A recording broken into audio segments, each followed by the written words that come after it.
ما زلت تتذكرين المرة التي كنت فيها طفلة صغيرة في مدينة بافلو؟ لقد قضيت عيد ميلادك السادس هنا. كان ضوء الشمس مشرقا جدا في ذلك الصيف، ولكن لم يكن مشرقا كابتسامتك المحفورة في عقلي. أنا أتطلع شوقا لوصولك مع الحب من جدتك. جدتي العزيزة، لقد عدت.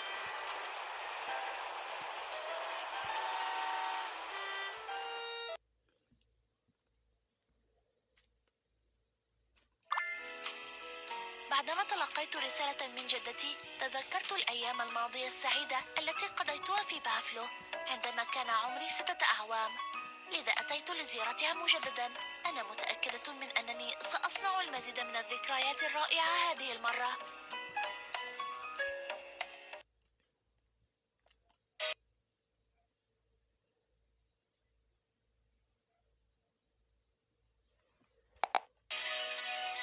لقد تغيرت البلدة كثيرا، دعني أريك إياها.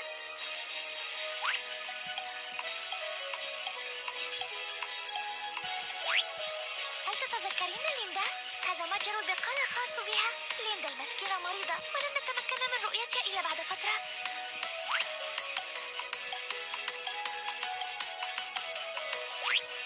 هذا متجر الحيوانات الأليفة. صدقيني سوف تحبين هذا المكان. للأسف يتم تجديده الآن، لنعود في وقت آخر.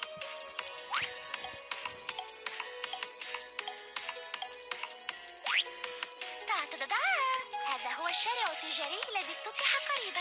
يمكنك العثور على كل أنواع المتاجر هنا، متاجر ثياب، صالونات شعر وتجميل والمزيد. لنذهب ونلقي نظرة.